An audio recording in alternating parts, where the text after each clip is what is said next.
Hey kids, what time is it? Adventure time! And what are we doing? Going camping somewhere. That's right. We have a new camping accessory to test out. This is the Otrifowd tent, and this is their AC tent, and it's designed to fit on the back of the Tesla Model Y that we have here. So we're going to go out camping and test it out. I've got my kids in the car because they all wanted to come along and test it out, and we often go camping in the car in here in the middle part of the car, but we can only take one, maybe two children with me, or if Jessica goes, then it's just the two adults generally, is how much room is in here. And so what this tent will allow us to do, in theory, is expand out into the area behind the car on the ground. And this is, I think, about a 6-person tent. And then we're going to be able to leave this tailgate open so that the air conditioning comes into the tent. So we're going to test that out tonight and see how well it works. If we look over here, you can see it's currently 90.5 degrees or 6 degrees, and a moment ago it was 91 degrees, so the temperature is reducing right now. And so as we do this test tonight, I'm going to have one of these temperature sensors outside the tent and one inside the tent, and we'll see how much of a difference it makes in the temperature. And the humidity is probably not going to be much different because it's already really low here in Utah. Now, as a side note, as a first point of observation, you may notice that it is that big, and this is pretty much the whole width of the car. And if you look right here, this is another tent that we use. We took this to Florida, and this is a 6-person tent, as you can see, and it is significantly smaller. And this has aluminum poles. This has a different kind of pole. I'll go set it up right now and show you what it's made of. But I just wanted to point out there's a big size difference there. So let's see why it is so much bigger. To test this tent out, we're heading down the west side of Utah Lake here, and there is some dispersed camping area right here next to the Utah Lake. And so we're going to be starting the trip here at 61% on the battery, and round trip we'll be able to get back home at 45%. And my point in kind of simulating this is simply because that's where our battery happens to be at the moment. But also, if you drive into a remote setting to camp in your car and you're going to be using the HVAC system while you're there, you need some energy to get there, right? So in this case, we're going to be arriving at 53%, and then we'll see how much energy we use while we're camped out there and having the HVAC system on all night. So let's go test it out. Now, to be clear, Otrifowd did send me this tent for free, but they didn't pay me anything, and they just asked me to evaluate this. They didn't dictate that I say anything about the tent. So everything that I say in this video is my own opinion and my findings while we test it out tonight. We're arriving at where we're going to camp. You can see dotted across the land there is a bunch of RVs. We have been to this camp area several times in the past, both in our Model S and in our truck and RV travel trailer. I'll put cards above to those couple of different videos that I've made in this exact area. I've just come up this steep little spot right there, and you can see right here is a perfect spot for us. You can see out over the area. There's no neighbors that can be really close to us because this is too steep for the trailers to get up to. As a side note, looking over here at the car, you can see it shows that it's 93 degrees Fahrenheit here right now.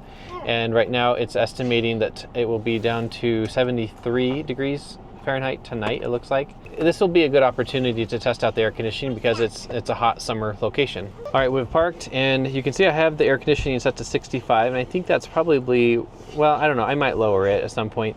But I'm going to go ahead and turn on camp mode, and so it'll keep that on while we're here. And then I'm not sure if it matters, but I've turned off recirculating because I want it to be bringing in outside air to give some positive air pressure out the back of the vehicle so that it'll go into the tent. And then also I'm going to adjust the direction of this air to just be blowing straight out. I want it to go as much as possible into the back of the car because that's obviously where we want it to go, is out the back.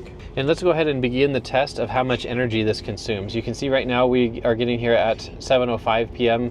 and we're at 55% on the battery. So the test is how much energy does this consume overnight with the temperature delta at least starting at 93 right here, and we'll see what it is in the morning. All right, so the first order of business is getting this tent set up, obviously. Right now, this ground is relatively level. There's some rocks in it and stuff like that, but we have some camping pads, so we're not concerned about that. So really the question is right now is, what is it like setting up this tent? How easy is it to do? How does it work, etc.? So this right here looks like a rain fly or something. We'll figure that out next. Then this right here obviously is the poles. I'm going to keep working on this and I'll show you what I figure out. So there's a bag here that has some additional poles in it, and these are more traditional poles, you can see where they have elastic holding them together. And I always love this, how quickly poles just pull themselves together like this. Clearly this is a big arch to cover the whole tent. I'm just gonna set this to the side right here until I figure out what to do with it. And then these are the other poles that were in that same bag. And what's interesting is these do not have the elastic holding them together. They're completely separate. There's 3 types of poles here. What I figured out is there's this wire right here on the end, and that wire, it just fits here in the hole, and that wire gives it resistance. It's like a spring that helps to keep these poles together once you put them together so it doesn't fall apart easily. So there we have the spike on one end, and then at the other end we have just this rubber stopper. And then there's 2 of these. I'm guessing these are for a rainfly or something. We'll figure it out. All right, and then one last bag we have right here is a small bag, and it's clearly the stakes up close. I'm gonna keep working on getting this set up and I'll show you the end result. And then also there is a rainfly right here. Okay, so I figured out that on this end of the tent, there's a big flap hanging out and it's not on the other side. And there's an opening here. So clearly this is the side that's supposed to be towards the car, so I've got to pivot the whole thing around. Clearly the way these fittings work, it's meant to be able to fold up compactly this way, but when you flip it around, that's as far as it goes. So to me that tells me that's how they've designed this to be the corner of the tent. And then it has the push button right here. I guess I don't need to push the button until all the way down at the bottom and it locks. Then it won't come back up. But there's a push button here I can press to fold this back up. So I'm gonna put this, to me it looks like it probably goes about here, and then this needs to be fully extended. There we go. This right here I think maybe is the center. So I'm just gonna keep putting these on and I'll adjust them if I need to. By the way, Lucy, thanks for holding the camera for me. So come closer, Lucy. So there are clasps here, and the bottom of these clasps goes all the way down here. And you can see it comes up the side, and then right here, there's 3 that go across this section, 3 that go down the other section. So I've gotten that front part into the feet, going across the ridge here, putting up the clips. So this right here is the bottom of one of the legs, and then this is a plastic clasp here. You can see it fits in that hole, and then you rotate it 90 degrees and it kind of locks it on so it won't come off. I realized that there's a sleeve right here, and that must be where this pole goes. So I'm passing the end of this pole through the sleeve, and because the pole has bends in it, it is much easier to work with if I pull it out of itself. So you can see back over here, Lucy, that it's pulled out to give me some room to work with. So I'm passing this down through. Should come over this way, Clara. So it's passing out the other side of the sleeve at some point. And there it goes, I just felt it go through. So then I'm putting this pole back together and then passing this all the way through and pushing it all the way until we get to this next corner. And then you can see there's a clasp here and it goes down like that. Yeah, that definitely makes sense. So it helps hold the tent up over and it creates a cavity for the tailgate of the Model Y to go up into it. And then also, this is where that other hole is for. See right here, there's a hole for that, I believe, to go in. And then you can see right here that there's the strap, and that's where the stakes go in the strap here. So you've got one pole here, another pole here, and then the stake. Okay, right here I just noticed this opening, and you can see it's got Velcro on each side, and you'll notice that it aligns right here with the charge port of the Model Y. So you can charge through the tent right here. So right here on the side, I just went ahead and shut this flap into the car door. I don't know if that's how you're supposed to do it, because there are eyelets on it, and I think maybe you can run it down the side of the car or something. But this is actually pretty quick and simple, and it's holding it tight against the car. So I'm just gonna leave it that way for now unless I change my mind. Lucy's hammering in some of the stakes for me. Thanks for your help, Lucy. Welcome. Now regarding these stakes, this is the shape that they come, and they're pretty sturdy and sharpened and rounded up here, and they're rounded so that they will keep a hold of the guide wire or rope like this, you can see, so that it keeps it from popping off the top. The sun is just setting, and I have finished setting up the tent. The tailgate on the Model Y is not all the way up either, because I'm going to do that once I go inside, and we haven't been inside yet. You can see there is a support rope right here, and that's kind of pulling it forward and to the side. Then there's another one right here, and then another one here off of this back corner, and then the same 3 on the other side. And we've got a little bit more of a wind here than I expected, but wind happens, and so that's pushing here on this side. And so we're using this other side as kind of the front porch area, you can see it has this canopy or fly that sticks out there, and then these two support poles. These are the support poles that had that spear coming out the top. So it goes out the eyelet here in the top, and then goes down and just has the rubber foot on the ground here, and then has two support ropes here for each of the corners of that porch. Yep, Lydia's holding one right there. And you can see that there is another porch here. So you can have a porch on either side, but it only has the two metal poles. So you can't have both set up simultaneously, but obviously you could still enter on this side if you wanted to. Oh yeah, it has 4 extra stakes, and I'm not really sure why, other than 5. Oh, 5, just in case you miss or lose some, or maybe if you did do the other rainfly or something like that. Yeah. All right, we're all going inside for the first time. This is what it looks like. What do you kids think? I love it. I love it. Yeah, kind of fun. And then right over here is the Model Y, and you can see it has its own entrance, which we haven't opened. So go ahead and Lucine, open that. Then I guess there's another, oh, I see, that was just a screen that we just opened. Then there's more of a fabric layer here. There we go. So now I'm going to lift the tailgate up, open into that cavity, which is held open by that support bar up here at the top. That's what's right there. So there's this nice opening just for the tailgate to go up into it. And now, in theory, we'll have all the air conditioning come in and out of the car. And the question is, how much air conditioning are we going to get out of the car and into the rest of the tent? And you know, with the wind blowing and stuff, that's not going to be helpful. Now, if we look down over here on the corner, you can see underneath the car right there. So that's where air can come in, but it does have a flap right here. So you can see this is a flap that is meant, and it has some Velcro right here. So it's meant to go around and into the car. Let me get that set up and I'll show you. So this is the flap now, and you can see the seam of it right there. And I've wrapped it around, and normally it would go straight down into the trunk area here, but we have our test fridge here in this cavity, and it's pretty tight right here, so I can't really reach down in there. I'd have to take the fridge out, put this flap down in there, and then put the fridge back, and it feels like a lot of work. So I'm just gonna leave it sitting right there, and we'll put stuff on top of it, and it'll hold it in place well enough. On this side, the Velcro is sticking to this carpet. It's very effective. It sticks to the carpet really well. That being said, it's still not airproof, obviously, because you've still got this gap around over here. And then even just the charge port door is open on the bottom. So it's kind of, it is loosely, or it's fairly tightly fitted to the car, but it's not like really tight. There's still air that can come in and around it. But really what we're just trying to do is funnel the majority of the air through here. Okay, I figured out what this black piece of fabric was for. It has some stretchy elastic here, and those go over the headrests. And then there's a suction cup at each other corner. And I'm not sure if it's supposed to go to the front edge of the windshield or there, but I honestly couldn't really get it to stick very good. And on this side, I really could not get it to stick at all. But what I figured out I can do is just close the door and then just put it right there. It keeps it tight. And then you can see what this is doing is it's funneling the air down the center channel and out the back of the car. This is the total size of the tent. And you can see it's pretty big. I would say this would categorize as at least a 6-man tent, if not maybe up to 10-man tent. I feel like for our family of 6, this is perfect size, maybe even slightly larger than necessary. I didn't put the rain fly on. It's not going to rain tonight. And you can see it's got these clear plastic holes there, which is kind of cool to be able to look up through the sky. What do you girls think of the tent? I love it. Yeah?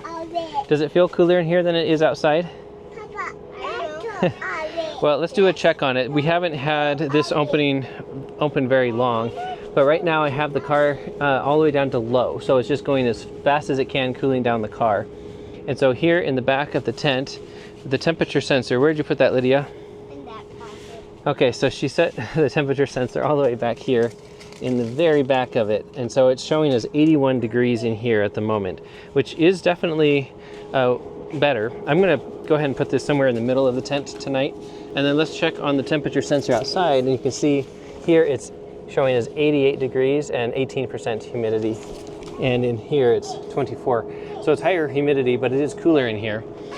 And let's just keep monitoring the temperature and see how well it works while we set up our camping pads. We have finished setting up the whole tent and gotten our beds ready. You can see the back of the car is open. It's going to remain open for the rest of the night. Right now I still have it set to low, so it's just maximum at all times basically. Then we have a queen size air mattress right here, and then a couple of small camping pads here for the 3 girls. And you can see there's plenty of room, so you could definitely have another couple of people in here depending on how you lay them out on the floor. Now, regarding the temperature, I have it hanging up here. I felt like this was a fairly equal place to have it right in the middle of the tent. And you can see it's currently 82 degrees in here. If we come around outside, you can see it's currently 86 degrees out here and 18% humidity. So it's definitely doing something with the temperatures and the humidity. And the higher humidity is probably because we've been in here working, and so it's been building up humidity in here, but it is a little bit cooler. We are now going to go on a fun little adventure. We're going to go up to the top of the knoll right there, and then we'll come back down and go to bed, and we'll see in the meantime how much the temperature goes down in the tent versus outside. How do you kids like this hike? I like it. It's a fun, simple little hike, and there's the Model Y right there. There's a lot of fun off-highway vehicle trails all around here, and we came here once with a relative that had some side-by-sides and had lots of fun riding around this whole area. Someday when we have our Cybertruck, it's going to be able to drive right up this here, and we can just park it here on this flat top and be camped out right here on this view. We are back from our little adventure. How was that adventure, girls? I loved it. Great. All right, so the temperature outside is 84 right now, and so let's see what it is inside. Take your shoes off. All right, the temperature in here is 73. That is nice. That is a great reduction. So we're talking an 11-degree reduction in temperature right now when we just left it alone and we're out hiking for just about half an hour. One observation that I just made is that it has two layers here, a screen door and an outside door. And this outer layer is better at holding in the cooler air because obviously that's what it's for. This inner screen door is just for letting air in or out. And the screen has a zipper across the bottom, so you can make this a nice tight seal to keep out the insects, of course. But what's kind of annoying is that the outside layer is just kind of open down here and there's no zipper at the bottom. So that's kind of just a way to let air in or out.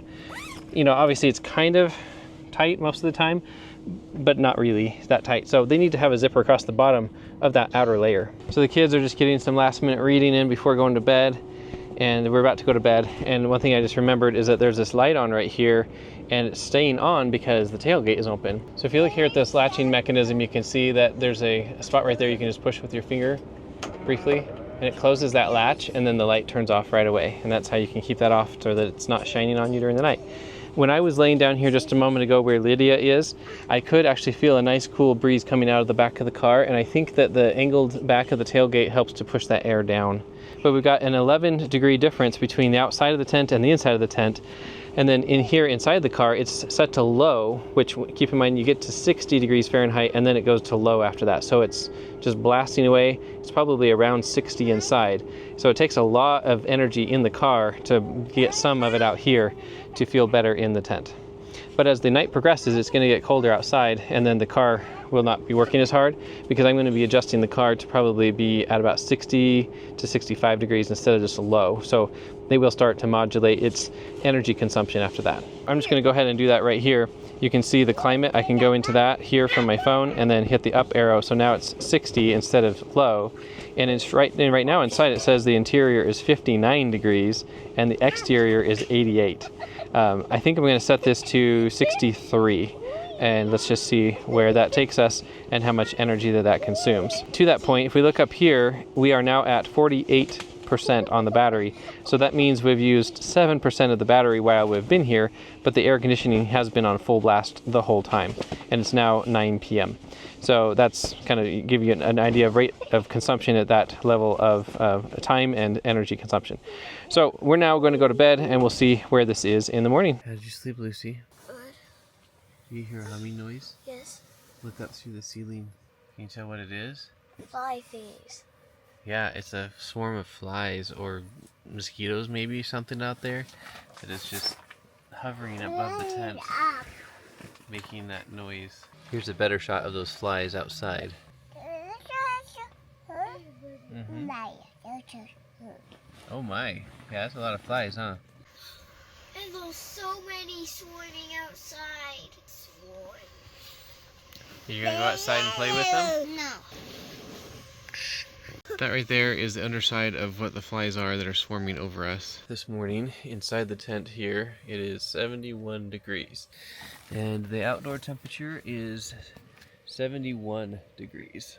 So in conclusion here in the morning, the inside and outside temperatures are exactly the same. So basically at this point the car isn't doing anything in the tent. I have the car still set to the 63 degrees that I set it to last night. Here on the Tesla app you can see the car is indicating 30%. So it used 18% overnight to keep the car at 63, and then out here in the tent it got whatever was left over, and here it has 71 degrees in the tent.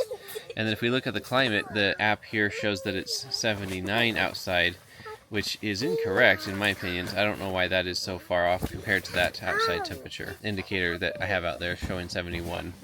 And then here it shows 63 inside the car. So what did everybody think of that tent? I liked it. You loved it? You liked it? I love it. So as we're driving home, I'm going to share some of my thoughts and conclusions about it as well. So depending on the range that you need to get to and from your camping destination, you may or may not have enough battery for the HVAC system, which generally in my experience is actually only about 10% overnight if you're camping in the car with the tailgate closed.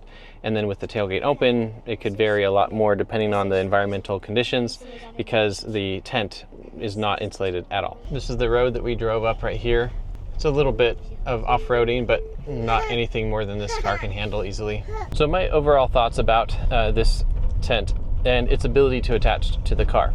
It clearly makes a difference. If the sun is shining on it, the HVAC system of the Tesla is not powerful enough to overcome that heat bearing down on the tent. I want to now go and test this tent in a more humid climate. Obviously we are here in a hot, dry desert, so let's try it in a really humid place and see how it performs there. I've finished setting up the AC tent on the back of my Model Y here in Missouri. You can see how humid it is here. I've been running the AC on maximum for the last little bit, and you can see condensation has built up here on the outside of the windshield because it's so humid out here. Now this is not perfectly calibrated. I'll be checking this again later, but you can see right here it's showing 68 degrees Fahrenheit, almost 69 here, and 86% humidity. Oh, 87. It's very humid here. It's pretty dang muggy, not real pleasant, but the temperature is okay. It's just really humid. And like I said, I'll be showing this again later when I'm closer to going to bed, and we'll see what this is. This has been out here for, I don't know, 15 minutes or so, and so it's still adjusting to where it was in the car where it was much colder. So I'm going to leave that right here, and that's where it's going to be all night as it measures the humidity and temperature out here. So stepping in, oh man, there's a significant improvement already with the humidity. Looking at the temperature gauge here is 66 and 52% humidity, or I guess you could round it up to 53. But that is much, much better. Oh, there it is, 53% humidity. Right now, I'm actually going to adjust the temperature of the Model Y to 65 degrees Fahrenheit.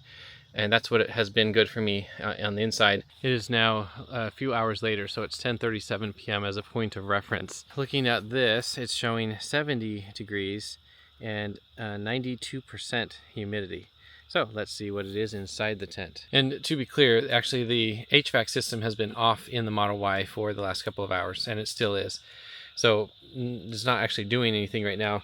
It should be about the same, and actually it's 69.8 degrees and 67.8% humidity. So surprisingly, it's actually quite a bit drier in here still, even though I haven't had the air conditioning on in the car for a while. But I haven't had it open at all, and so it actually has preserved some of the dryness in here. I've just turned on camp mode, which conveniently you can now do in the app.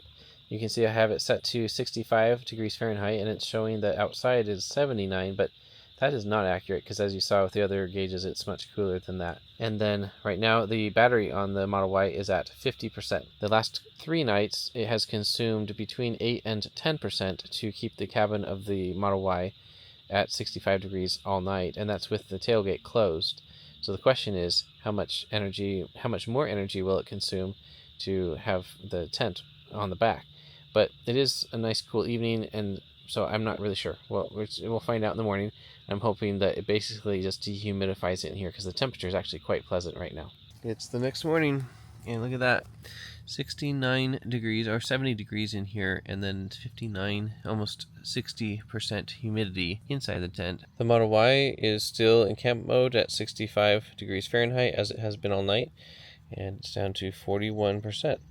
So that's interesting. That's 9% that it used, and if I were to stay until 7:30 a.m., which I did the other times, that I slept in just the car, then it probably would be down to 40%, which is exactly the same. So 10% overnight with or without. Now, that being said, the ambient temperatures have not been that bad. I mean, 70 degrees is not very warm. So the air conditioning hasn't really had to do much. The humidity and condensation is quite evident up there on the roof, especially where it's clear for the sunroof. And also look at the windshield of the car, so much condensation. So here outside the tent, I've had this hanging here all night. Look at that, 70 degrees, so pretty much the same, and 87% humidity. So definitely a huge humidity reduction, but the temperature not a lot different, which this makes sense because it's set to 65 in there and it is 70 outside. So yeah, fun little test. As it continues to warm up today from the sun, I'm going to leave this up. It's going to of course dry off, and then it's going to get much hotter out here, and I'm probably just going to turn off the HVAC system for now, and then at noon today when it's really hot, I'm going to turn it on and I'm going to see how much it affects the temperature inside the tent. Looking at this, I wonder if there is a heater trying to keep the handles from freezing. You can see the condensation is avoiding the handles. I don't know if that's intentional or not. It's not as obvious on this back one. It is now noon, so I thought I'd do a little bit of a worst case scenario test. Here you can see I have camp mode enabled, and I have it set to low. So it gets down to 60 degrees and then just says low. It doesn't go any lower. It's showing 101 exterior and 72 interior. So it's working really hard against some pretty hot temperatures. And then up here you can see currently it's showing the Tesla is at 28%. And I started this test and it was about 34, 35%, and it's gone down that fast in about, I want to say half an hour. Yeah, that's about right. So using a lot of energy. And then looking over here, this has been hanging out here and is showing 91 outside and 67% humidity. So opening this up, let's see what it is inside. So right there is the temperature gauge. I put it on the bed, just kind of here in the middle, but kind of in the shade. 109 degrees Fahrenheit in here, 27% humidity. So it's doing a good job reducing the humidity, but not so much the temperature. But to be fair, the Tesla has a lot of heat to fight against, all of this radiant sun, and it's not really winning in my book. It's still quite hot in here. If you look over here, you can see it does have a charge port door here, and that's pretty much just open. And then if you look down here, I mean, it can't have a perfect airtight seal, of course. That's pretty good though. Over on this side, I maybe didn't do quite as good of a job. It's a little bit of a gap, but overall pretty well sealed. One thing I don't love about the design is right here, the exterior door. Down at the bottom, it actually doesn't have a horizontal zipper. It just hangs open, and there's no way to like zip it tight to make sure it's as airtight as possible. The screen does have that horizontal zipper, but not the outside layer. So the part that lets air in. Now, to be fair, I guess passively, it's fairly good at staying, at least on this side of the tent, blown up against the edge of the tent. It's not letting in a whole lot of air because the wind is blowing in this direction. However, here on the other side, it kind of blows out like this. So it's just, you can see straight to the outside. So definitely not full-on airproofing. Well, it cannot get full-on, but I feel like there's a little bit of improvement that could be made right there. Somewhat minor.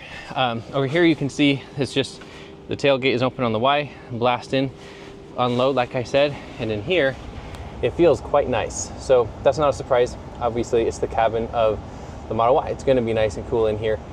And then also I have the sunshade up there on the roof to try to mitigate some of the sun coming into here. So in conclusion of this test, I would say if you're going to show up at a campsite expecting to be able to hook up your tent to the car and then just sit here in absolute comfort if you're in full sun, at least in these conditions, it's not likely. If it's a little bit overcast, then you're talking, but the sun is a lot to fight against with this amount of HVAC that is meant for the cabin of a car and not the huge volume of this tent. If you could be in the shade, that would definitely improve the situation just because you don't have that radiant heat from the sun. And then this situation is actually doing a pretty good job of dehumidifying the air in here. So that's nice. And I don't know if you can tell, but I literally have beads of sweat running down my forehead that I can feel. I've had the car turned off for a while now, a couple hours, and you can see it's 125.7 degrees Fahrenheit here in the tent. That's how hot it is in the tent without the car cooling it. So it does make a difference. It's just not enough of a difference considering how hot it is in the ambient air outside and the sun bearing down on it. And for what it's worth, if we come out here, You can see it's showing 112 degrees Fahrenheit here. Now that you've seen it performing in a humid climate, it obviously is doing a great job at humidity reduction. But once again, as I showed in that test, the heat from the sun bearing down on the tent, it is not powerful enough to do anything about the heat in the middle of the day. So don't expect to be pulling up and setting up your tent in the middle of the day and being comfortable in the tent when the sun is out. But if you're in the shade, that will obviously make a big difference. We're just talking about direct sun shining on the tent. Now let's talk about the packaging. The tent is large. As I showed at the beginning, it is significantly larger than that smaller 6-man tent. And I think this tent is slightly larger, but maybe by like 2 people, not that much difference. But in quantity of people that it will hold, but in the size that it packs down to is like 4 times larger than that smaller tent. And so that's a knock against it. If space is not a huge constraint, like if you are camping alone, or maybe there's only another person camping with you and you have plenty of cargo capacity in the car, then that's not a big deal. But for us, with a family of 6 in the car with all of our luggage, plus the camping gear, this bigger AC tent is kind of a no-go because it just takes up too much space in the car. Now, we just recently went on a trip to Florida for 22 days, and we had a roof box on the roof of the Model Y. So we had more cargo capacity in that case, but the AC tent still, I would have struggled to have it fit because it is too much bigger than that.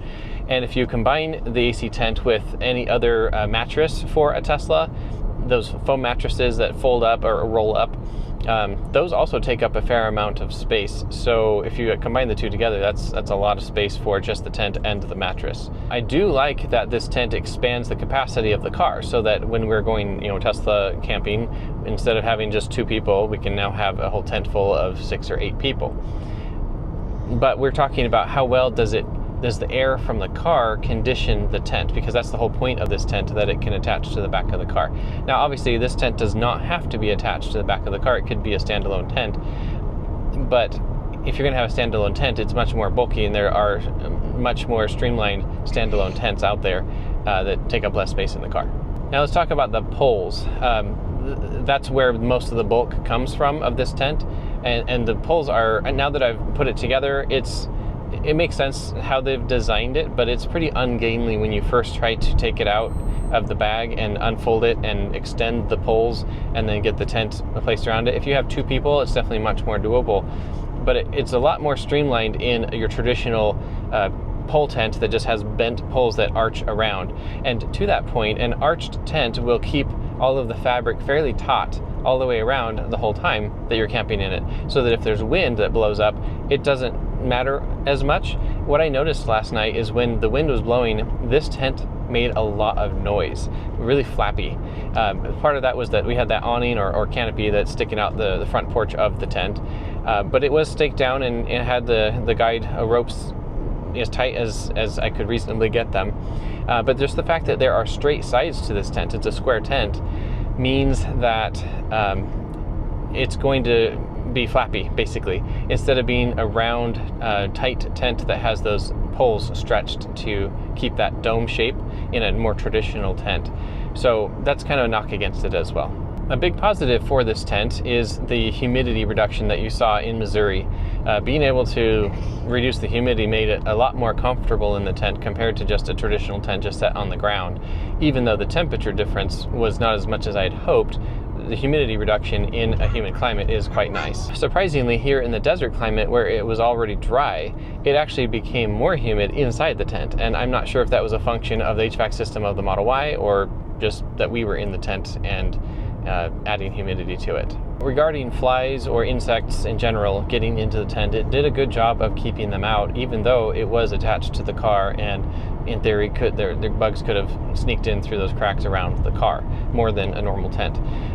Like in the morning when we woke up and there was just this huge pillar of mayflies or midgeflies, I'm not totally sure what they were, over the tent, and there was a lot of those flies perched around on the outside of the tent. I think we only found one on the inside, so it works pretty good for that.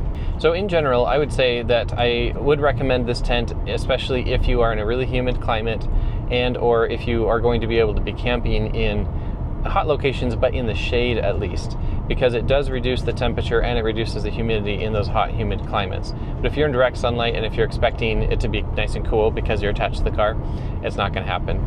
I will put a link in the video description below to this tent if you would like to pick up one for yourself. I hope this has been helpful to see how well this tent has worked out for us, and we'll potentially be continuing to use it in the future on camping trips, and I'll show you how it performs in those varied circumstances. With that, thanks for watching, and I will see you in the next video.